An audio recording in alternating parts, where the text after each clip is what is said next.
Welcome to an episode of Her PinkPrint. I am so excited today to be joined by the beautiful Lisa Bondarenko, and Lisa is going to share with us a bit about her journey today.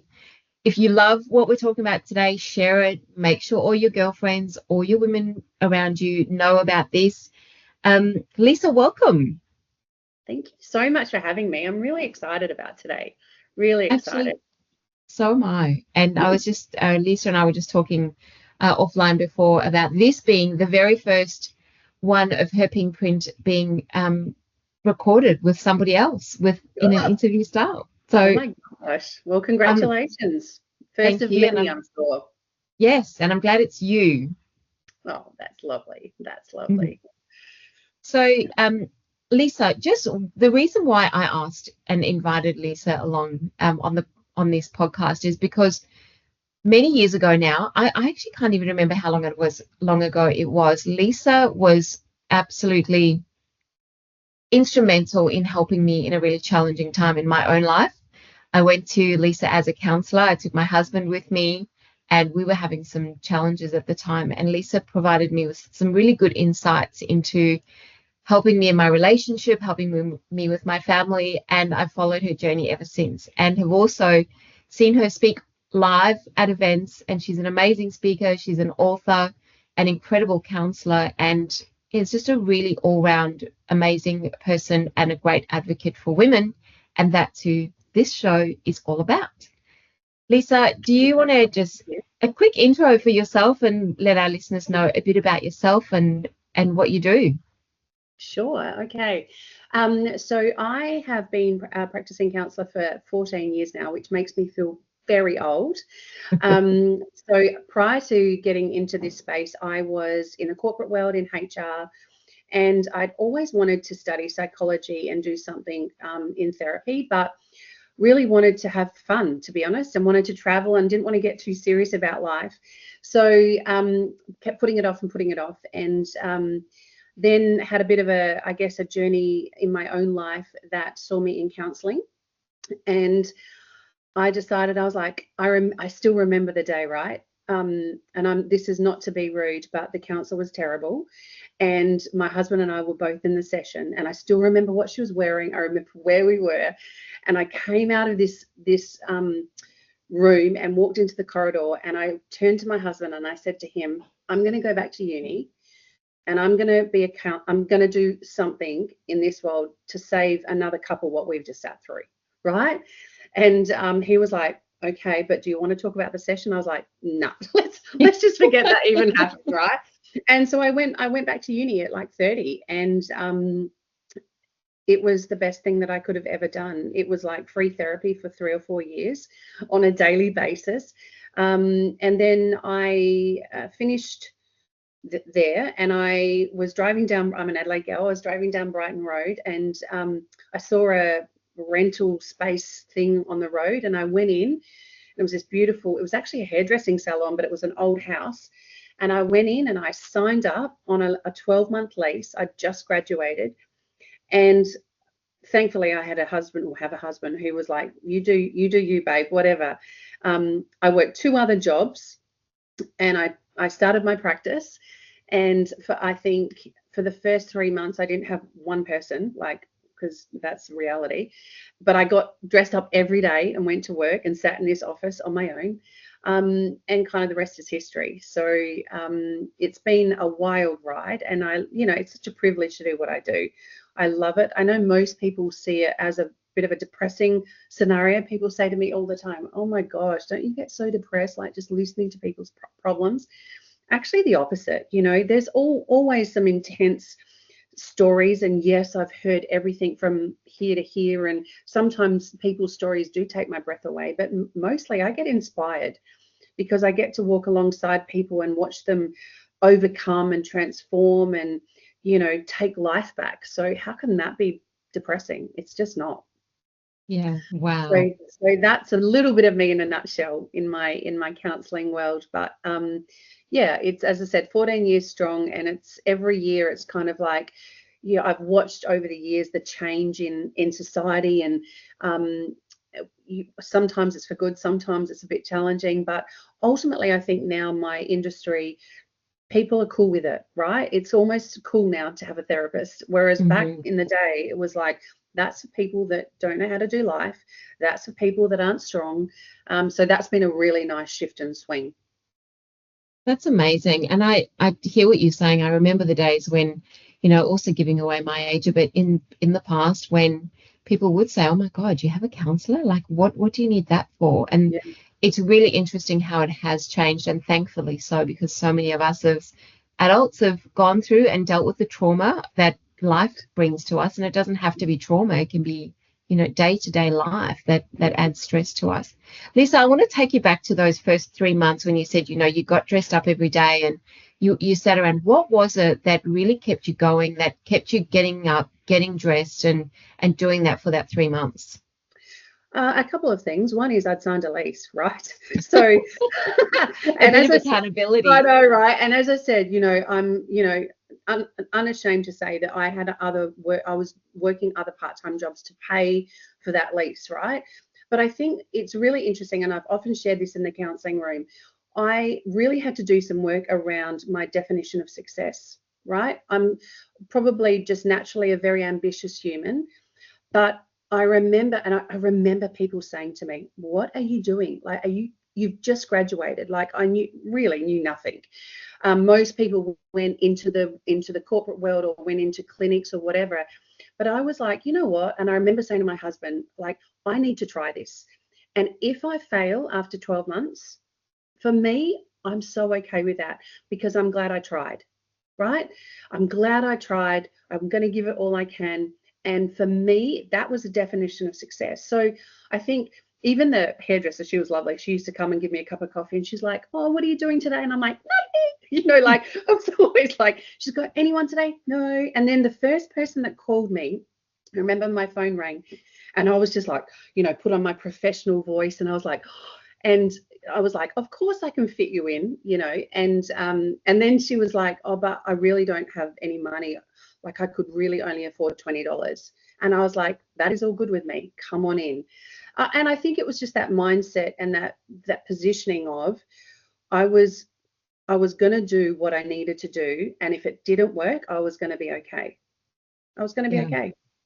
And as I said, the rest is history. That doesn't say that the history's all been easy, by the way, right? But yeah, I think that what motivated me those 3 months was just a belief in myself, and also I wanted to somehow prove the critics wrong as well. Prove them Beautiful. wrong. There's nothing like it, being able to, you know, really achieve what it is that you set out for yourself and kind of have that feeling of like, I did it myself, I did it my way. Yeah, and it wasn't easy. And sometimes I felt Mm. like an absolute idiot sitting there. Like, honestly, it's not, you know, but it was just this, I guess, this belief system. And I really felt that it was the right thing to do, no matter what. And I think sometimes when you have that, I guess, positioning in your psyche of like, this can't go bad, because even if it's the worst case scenario, I'm so glad I've tried. Mm. And like you said, you got three years of therapy. You would have Yeah, worked through a lot of your own stuff correct, through that period correct. as well.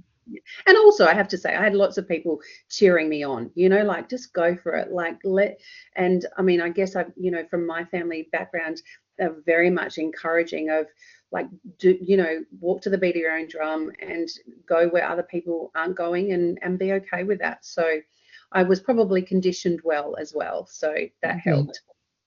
That's great. Good role modeling. Mm, Lisa, talking about role modeling, I know that you are a mum as well. hmm. And I know that that journey for you had some of its own challenges, and you wrote a book about it. I did. I'd love you to share with our listeners a bit about the book that you wrote and the journey that you went on before, and what motivated you to write the book. Yeah, okay. So um, we have an 11-year-old boy now, who is just the joy of our life. But we had a horrific ride to, I guess, wait for him. We had 8 years of infertility, and never in my wildest dreams did I think that that was going to be our story. I think, like most people, well, we got married. It was like, okay, let's try for a family. And when it didn't start happening, and I thought, you know, I was very into natural alternatives, let's go naturopath, all the things. Um, you know, I was still hopeful, right? And By the time, I think about 6 to 12 months in, we were referred on to IVF, which I remember at the time I was thinking, I think this is a little rich, but anyway, we'll see how we go. And I still remember sitting in the clinic, in the waiting room, thinking, it's fine. Like, this is not going to be us. This is not going to be for us. And I often think about that version of me. And in fact, that version of me really was the reason I wrote the book. Because we had eight long, heartbreaking years of trying to conceive and carry a healthy pregnancy. And so I had that before going back to uni. So that when I shared a bit before about I had my own moment, I was in the corporate world. I was quite successful and loving life and doing well, but the behind the scenes, I was living a very painful existence, and I was going from boardroom meetings outside and then vomiting into bins from all the treatment, and doing a lot of it in secrecy because I had such shame around it. Until then I resigned and decided I wanted to go back to uni, because the counsellor I shared that was not ideal, she was actually a fertility counsellor. And so, yeah, it was painful. And I wrote the book whilst I was in the journey. So, and I think that's really important because I was writing the book not knowing that we were going to get a miracle. And because often in these scenarios, you know, we share our journey and then, and we got the miracle, and it's all like beautiful. But the book was written in the trenches, and I did not know that I was actually going to have a child. And in fact, I had probably just before I got pregnant, I was in counselling. I was in counselling the whole time with an amazing therapist, by the way. She saved me literally. And I was in counselling doing like the grief stages of not being a mum. I was at the point where there was really not a lot of hope, and our marriage was really suffering, and life was not great, I've got to be honest. And so this book was written in the trenches, which I think is really powerful. This side of the fence, and I'm really proud of it. It's a look. It was interesting. I remember when I launched it, there was part of me still, and we had our son at that point, that I almost wasn't ready for people to read, because it was the ugly side, right? And it was the raw. And I understand that raw is beautiful. I get all of that, but it's something different when it's your life. And it was very vulnerable. And my husband, he did not read the book until it was at its final edit and draft. And that was purposeful. And he wrote a chapter. And because I really wanted the men that were going to read the book, and it's interesting that most of the responses we get from the book are actually from the husbands and partners in that one chapter. Amazing. Yeah, and it's pretty awesome, his chapter, and very, very honest. And so yeah, I launched that out into the world probably about I reckon 5 or 6 years ago now, and it's done exactly what I hoped it would do, because it's a real story. It's our life, but it's entwined with therapy. And my goal was that I wanted it to support couples going through it. Obviously, IVF is a very common thing now, but in that commonality, I never want it to be normalized, because there is nothing normal about the IVF experience. And unfortunately, I think in today's day and age, it's just become, go do IVF, that'll be fine. Or you'll get your baby through IVF. And I mean, I work with couples all around Australia, and a lot of people don't get the miracle, right? They don't get what they'd hoped for. So yeah, it's called Silent Tears, and I called it that because I don't know whether you know this, but there's 7 versions of tears. I went down the rabbit hole of research when I was writing it, and the silent tear for me was that was how I cried a lot. So no one could hear me, no one could really see me. I would often walk away from people, like if I'd met them for a coffee, or I was visiting them in hospital with a new baby or whatever, and there would just be these silent tears trickling down. And I don't know about you, but normally I'm a very ugly, loud crier. I struck, like and most people make noise, but this for me was just, I had to be so composed, and like I was scared to actually let it be real, not real, but be its authentic self. So I had this experience often for years of these silent tears, and they were really easy to wipe away, and they were quick, but I knew the depth of them was far bigger than some of my more, let's call them, robust crying, you know. So the book's called Silent Tears, and it's because that was my world for a long time. Lisa, thank you so much for sharing that with us and for sharing it with the world, because like you said, there's nothing normal about it, and normalizing it and trying to make it like it's nothing diminishes, Yeah.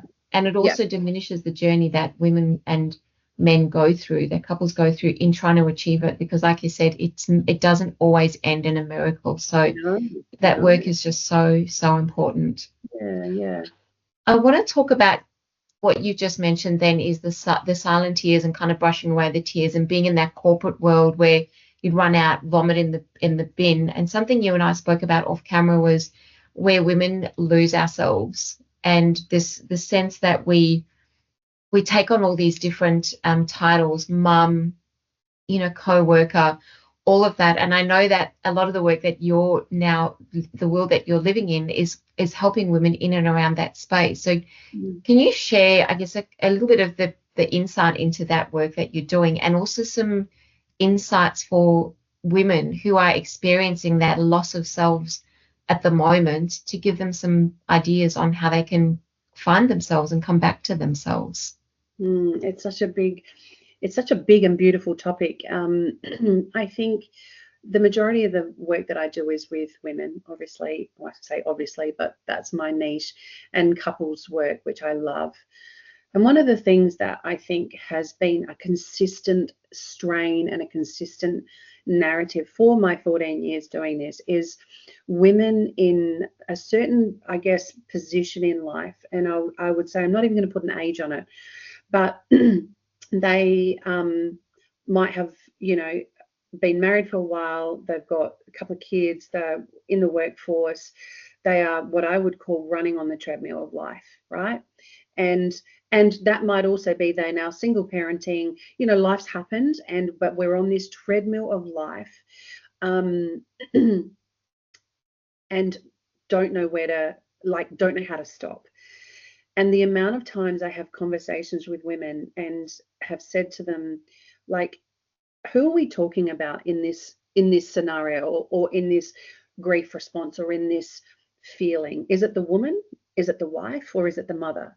And I literally remember probably about 10 years ago saying to myself, because I say this all the time, is it the woman, the wife, or the mother? The woman, the wife, or the mother? I remember saying about 10 years ago, I'm going to write a book on that one day, right? Because I think there's something in it.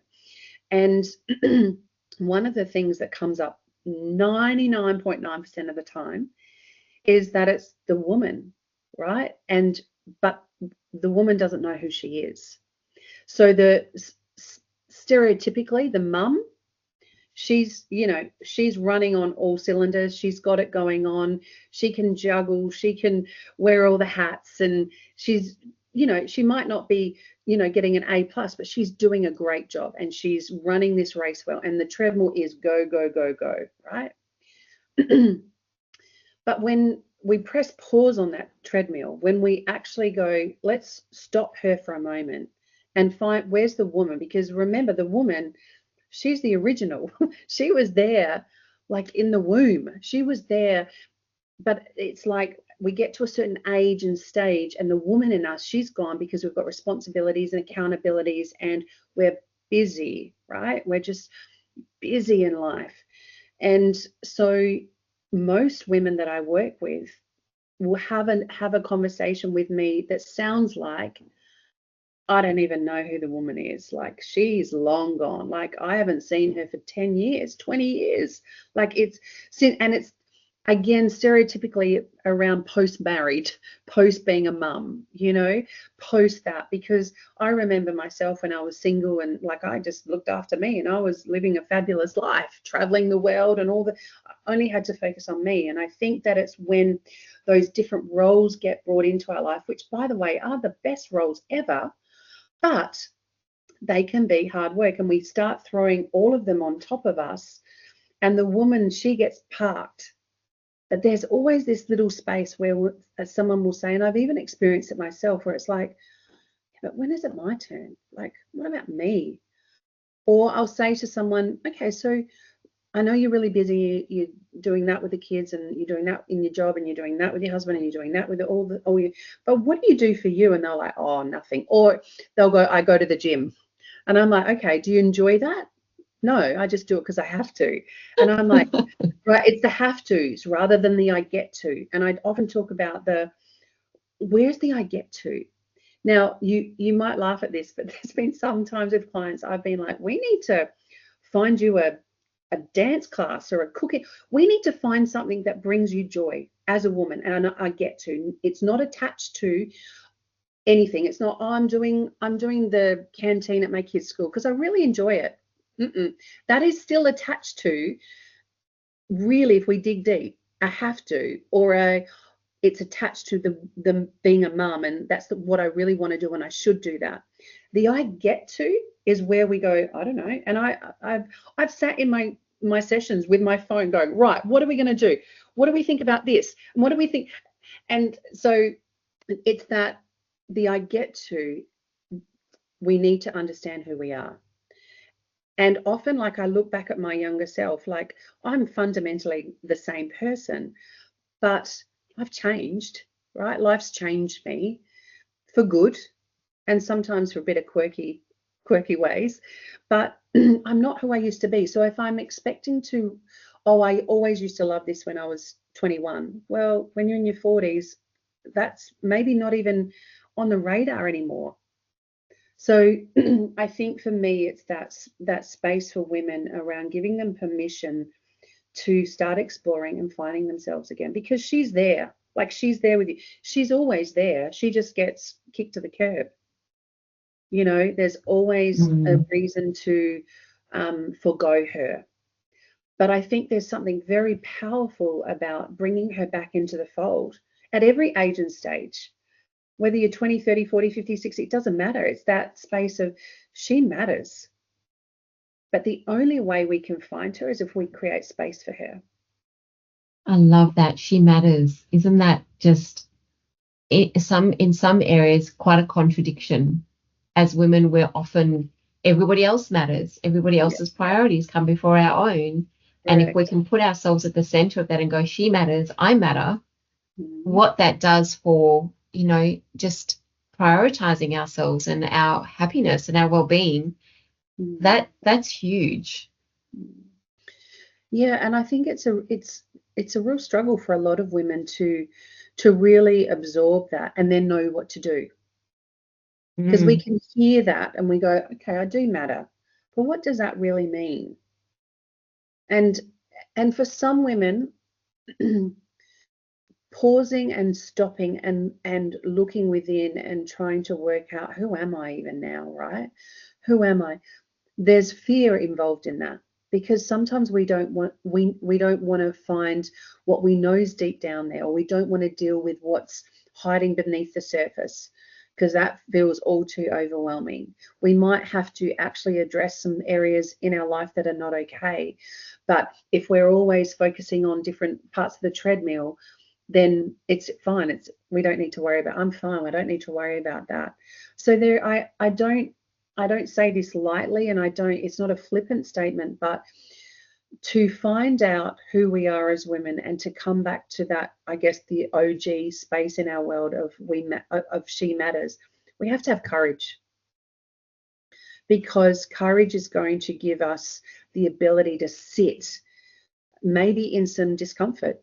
Look, maybe there's no discomfort. Maybe it's all rainbows and unicorns. I don't know, right? Everyone's got a different journey. But chances are, if we haven't checked in with her for a long time, she's got a few things to say. And that can be scary. Amazing. Yeah. The outcome can be amazing, but we've got to want to do the work. Really powerful. And that doing the work, like you said, sometimes, Lisa, that can be quite scary, because what if you do go there and you go, right, am I actually happy? And you discover that the things that society says we should be happy about, like a happy marriage, or loving having children, or Yep. loving your career, when we get to uncover some of that and realize that maybe we're not as happy as we thought we were in those areas, or a lot of it is a bit of a cover up for Yeah. some of the stuff that's really going on, that is really challenging to come to terms with. And that's where I was when I came and saw you. Like that realization that it's not exactly this picture that I had in my mind of what my life would look like. Yeah. And it is really uncomfortable until, like you said, you do the work and it becomes comfortable, or you completely change your situation. Yeah, and I think it's interesting, isn't it? Because, I guess there's that part of the story of, is it better not to not know, right? Is it better to be a bit ignorant and just leave it where it needs to be? Some would say yes, and I'm not here to, I don't even know the answer. I'm not saying it's yes or no, right or wrong. I guess from where I sit is that we can be masking and we can be avoiding those areas of our life, in our psyche, in our soul, and in our being. But I promise you, it always comes out, in even if it's just in the minors and the moments. I don't know that unhappy people, like really genuinely deeply distressed unhappy people, can fake it for their whole life. And by fake it, I mean, there's always, it's just an observation in behaviors, in choices, in restricting how they do life. And so there's always, I guess, markers. It's just a matter of, do you have the courage, like you did, right? Do you have the courage to go, I need to unpack some of this? Because you and I both know I've had to unpack a lot of stuff. And I know that on the other side of the unpacking, yes, it might be messy, and yes, it might be uncomfortable, but there's some magic on the other side, because there's such freedom. There's such freedom, and we learn things about ourselves that I'm like, oh, okay, she's kind of cool. Mm. I'll share with you this story because I think it's pertinent. But I remember I think we were in round 7 or 8 of IVF, and I was a broken human. And I was high functioning, very high functioning, but I was broken. And I remember my precious dad coming. He probably wouldn't even remember this. He came over. I think I'd just had a round and it had gone badly. And I was sitting in my lounge room and I was not okay. My dad came round to have a coffee. And he came in and he said to me, honey, what can I do for you? What can I get you? Right. And I think he thought maybe a coffee or a tea. And I literally remember saying to him, go and get that wedding photo. It was a beautiful wedding photo. Go and get that, take it off my wall and out of this house, stamp on it, break it, put it in a dump, get rid of it. And I remember his face just going, what do you mean? And this like I had this visceral response, the anger in me. And I said, because the girl in that photo, she's gone. She's gone, right? She no longer exists. And I loved her. She was awesome. This, me, I don't even want to be around, And I remember my dad was like, bless him, he was like, I'm not taking it. I'm not doing that. But this rage in me and this pain, the guttural pain of, that's who I loved. I really loved myself. Like, when I rated myself and I looked at her and I thought she was great. But this version, there is nothing to be proud of. And I share that because I think that sometimes we have time and space in our life and chapters in our life where we struggle to look at ourselves. We don't recognize ourselves, or we've hidden away certain parts because it's too painful. Mm-hmm. But I genuinely think that, I don't think my dad would ever have taken that photo and done what I asked him to, even though I was really cross with him for not doing as I asked. When you're in that space and I was irrational, but I was like, but slowly but surely. And I remember ringing the IVF clinic the next day and saying to them, I'm not coming back. I'm done. I need to fight for my marriage. I need to I need to get better. I'm not okay. And they knew me obviously by my first name. That we were best mates. And they're like, look, Lise, you just take some time. And I took 12 months off and had to go back to myself again because my whole focus was on trying to be a mum. Right? And then I had to go back to, and the wife in me, she was not okay. Our marriage was not okay. And so then I had to go back to the woman in me because I knew that she was the only one that was going to be able to help the other two versions of me. But imagine not like looking at yourself. Imagine wishing you could go back in time because she was awesome and this person that was here was nothing.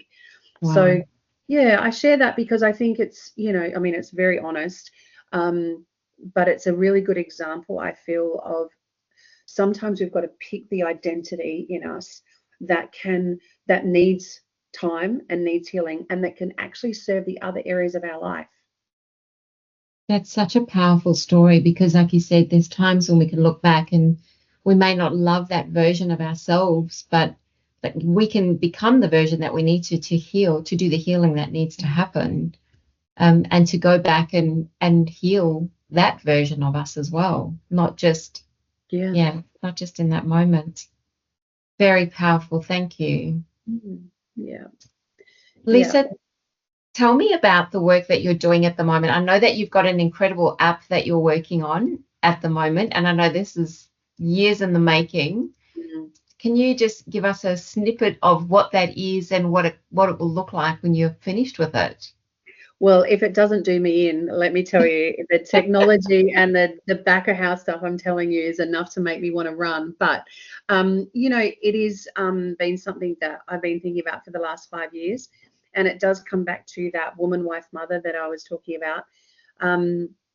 It's going to be an app that is a 3-month program, therapy program, and it's really breaking down the woman, the wife, the mother, and under those, I guess, identities, different topics around like trauma, sex and intimacy, purpose and identity, parenting through the ages and stages, body image, so many really great topics. And in fairness, anyone that comes to see me, there'd be at least one of those topics that we talk about. And what I felt was that see so many incredible humans, but the conversations are so similar because I think as women, we experience really similar things and yet we don't talk about it a lot. So I wanted to bring it to a place and space where people go, oh yeah, totally, that's how I feel. And I know they feel that because I've had 100 other women tell me the same thing. So it is it's 14 years worth, to be honest, of the work, and I've interviewed a bunch of incredible women and experts in their field with so many different, I guess, experiences that has changed them and challenged them.